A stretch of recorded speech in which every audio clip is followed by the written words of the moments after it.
The Middle East is about to change dramatically, with Saudi Arabia, Turkey, and Pakistan forming a sudden military alliance resembling an Islamic NATO. On August 7th, Saudi Arabia, Pakistan, and Turkey gathered in Mecca, Saudi Arabia, and signed a joint defense treaty. If any of these three countries are attacked, the others will treat it as an attack on themselves and intervene. This was already in their joint statement. The three countries also said they signed the treaty to boost collective deterrence against aggression. It was specified that an armed attack against any of the three countries that signed the treaty would be considered an attack against all of them. These three Middle Eastern countries formed a military alliance mainly because of Iran. If you open a map and mark the locations of Saudi Arabia, Turkey, and Pakistan with red dots, then connect those dots with lines, a very interesting pattern emerges. Iran sits at the center of that triangular structure, serving as a geopolitical hub and the leading Shia power, seemingly surrounded at its base. This is why the recent defense agreement is seen as a strategic effort to block and resist Iran's aggressive power expansion. Recently, Iran has launched indiscriminate missile and drone attacks against the key oil-producing countries in the Gulf region and major energy transport routes. Fears of a major armed conflict spreading across the Middle East have quickly grown. In response, Saudi Arabia, Turkey, and Pakistan, facing a severe security crisis, have started creating their own independent security alliance. The key trigger for this chain reaction was the shift in the United States' attitude. The United States, traditionally the Middle East security protector, has adopted a passive stance on regional conflicts, leading to a major crack in the security order. Foreign media report that the US plans to withdraw troops from key Middle Eastern bases, such as Kuwait. The Kuwaiti government feels deeply betrayed that the United States did not share information before going to war. Additionally, the United States, once proud of its top-tier air defense system, suffered a major credibility loss as a security partner after failing to fully stop Iran's missile attacks. On the other hand, as the United States continued to suffer casualties among its troops due to ongoing attacks from Iran, it decided to significantly reduce its military presence in the region to minimize these losses. The rift with the United States and rumors of US troop withdrawal pressured the three Middle Eastern countries to form a new military cartel for self-protection without American support. As a result, it seems that they have decided to form a military alliance among themselves instead. In fact, if you look at these three countries individually, you might think they're not that impressive, but in terms of potential, they're actually quite remarkable, especially if they join forces. First of all, with Saudi Arabia's oil money, Turkey's status as a NATO member, and its defense industry technology, and Pakistan's nuclear weapons coming together, people are already calling it an Islamic NATO. Of course, this kind of movement isn't happening for the first time. Saudi Arabia and Pakistan already signed a NATO-style strategic mutual defense agreement back in September 2025. However, as the situation in the Middle East has become more turbulent, Turkey has also joined in.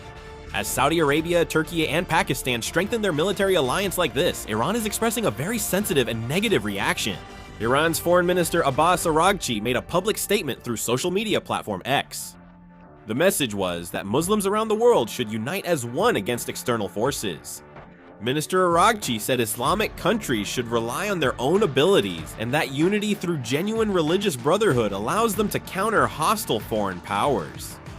Iran refers to the United States and Israel as foreign powers, and suggests that instead of Saudi Arabia, Turkey, and Pakistan forming a separate military alliance, they should unite in a pan-Islamic coalition against the US and Israel.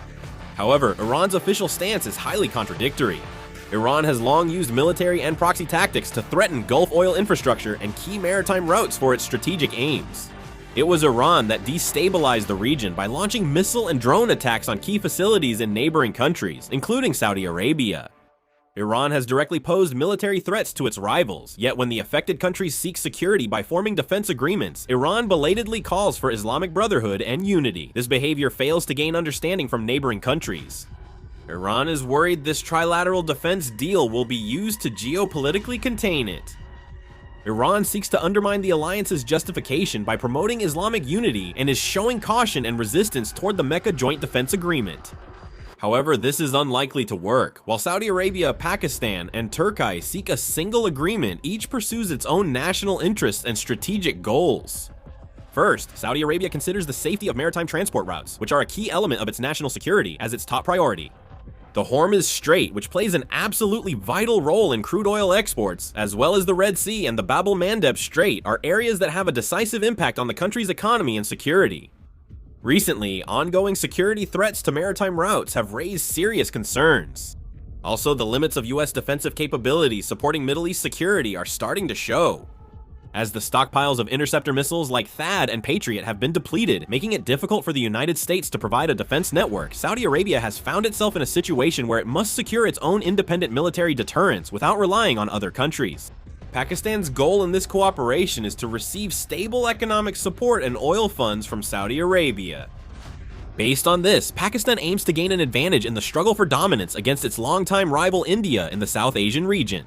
Whenever Pakistan had a foreign exchange crisis in the past, it relied heavily on Saudi Arabia for financial help. After Pakistan's 1998 nuclear tests led to harsh international sanctions, Saudi Arabia helped Pakistan overcome its economic crisis by providing up to 50,000 barrels of free oil daily.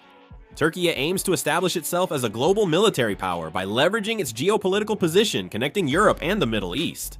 There's also an effort to limit Israel's influence in the Middle East. Last year, Turkey rapidly grew into a major arms exporter by exporting weapons worth over $10 billion to several countries, including Ukraine. In addition, by directly intervening and participating in the civil wars in Syria and Libya, Turkey has practically expanded its military influence. Because of this, there are certainly some voices of concern being raised. To be honest, when Saudi Arabia was attacked by Iran, Pakistan only acted as a mediator and didn't really intervene militarily.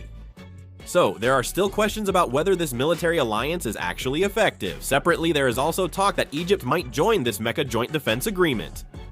Earlier this year, Egypt created the Saja four-party diplomatic and security group with Saudi Arabia, Turkey, and Pakistan. Because of this, Egypt often refers to itself as the Arab world's big brother, and there are predictions that Egypt is highly likely to join. If this expands further into an Islamic military alliance, there is a strong possibility that it could later serve to keep Israel in check. Turkey is currently determined to restrain Israel, while major powers face complex calculations over the defense treaty system involving Saudi Arabia, Turkey, and Pakistan. First, let's take a look at the situation facing the United States. The US aims to lessen military and financial commitments in the Middle East as a key defense strategy. This is because it reduces the cost of maintaining US troops stationed overseas and provides an opportunity to concentrate military power in the Indo-Pacific region. However, while the military burden is decreasing, the United States' exclusive dominance over the Middle East is weakening. Allied countries that once depended on US security are now developing independent military systems, moving beyond America's control.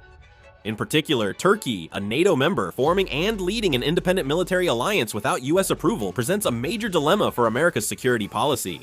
On the other hand, China and Russia are gaining significant benefits as US influence diminishes. China is currently trying to actively take advantage of this situation. In particular, China is raising its diplomatic profile by acting as a mediator between conflicting countries, and is expanding its competitive and cooperative relationships with the Middle East through the Belt and Road Initiative. Russia is using the situation to keep its influence in the Middle East. Within OPEC+, the alliance of oil-exporting countries, Russia is cooperating with Saudi Arabia by adjusting energy supply levels and is strengthening its defense industry cooperation and expanding arms export opportunities to countries that have difficulty purchasing American weapons. As the US loses dominance in the Middle East, China and Russia are increasing their diplomatic, economic, and military presence amid major power competition. China and Russia might use the Mecca Defense Agreement to boost their influence in the Middle East. I believe the Mecca Agreement will significantly impact the Middle East.